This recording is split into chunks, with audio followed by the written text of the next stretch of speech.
ईद उल अजहा म्हणजेच बकरी ईद आज कोल्हापूर जिल्ह्यात मोठ्या उत्साहात आणि पारंपरिक पद्धतीनं ईद साजरी झाली। यानिमित्त कोल्हापुरातील मुस्लिम बोर्डिंगच्या पटांगणावर सामुदायिक नमाज पठण करण्यात आलं। यावेळी मुस्लिम बांधवांना शुभेच्छा देण्यासाठी पोलीस दलातील वरिष्ठ अधिकारी उपस्थित होते, तर इचलकरंजीतील ईदगाह मैदानात मुस्लिम बांधवांनी नमाज पठण केलं। त्यानंतर सर्वांनी गळाभेट घेत एकमेकांना शुभेच्छा दिल्या। दरम्यान बकरी ईद निमित्त आज अनेक ठिकाणी कुर्बानी देण्यात आल्या। मुस्लिम बांधवांचा पवित्र ईद उल अजहा म्हणजेच बकरी ईदचा सण आज कोल्हापूर जिल्ह्यात उत्साहात साजरा झाला। आज सकाळी दसरा चौकातील मुस्लिम बोर्डिंगच्या पटांगणावर सामुदायिक नमाज पठण करण्यात आलं।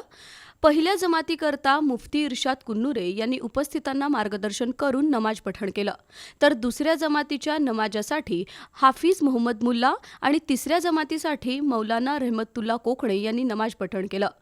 कोल्हापूर आणि देशाची एकात्मता अबाधित राहावी अशी प्रार्थना यावेळी करण्यात आली।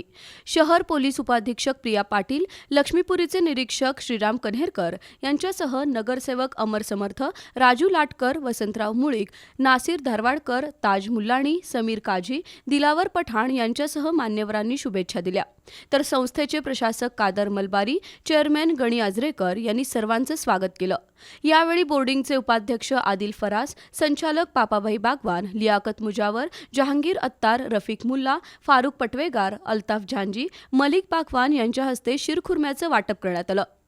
इचलकरंजीतील ईदगाह मैदानावर आज सकाळी सामूहिक नमाज पठण करून त्याग, श्रद्धा आणि बंधुत्वाचं प्रतीक असणारी बकरी ईद साजरी झाली। हजरत सय्यद मुख्तमौली दर्गा ट्रस्ट, ईदगाह ट्रस्ट यांच्या वतीनं आयोजित या नमाज पठणातून देशातील एकता, बंधुता, अखंडता आणि जातीय सलोखा कायम राहावा यासाठी अक्स मस्जिदचे मुफ्ती युसुफ मोमीन यांनी बयान पठण केलं, तर नमाज आणि दुआ पठण गौसिया मस्जिदचे इमाम मौलाना आसिफ मोमीन यांनी केलं। नमाज पठण झाल्यानंतर एकमेकांची गळाभेट घेत शुभेच्छांचा वर्षाव झाला।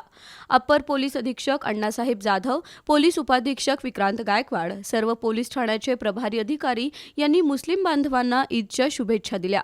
दरम्यान कोणताही अनुचित प्रकार घडू नये यासाठी इचलकरंजीत ठिकठिकाणी पोलीस बंदोबस्त तैनात होता।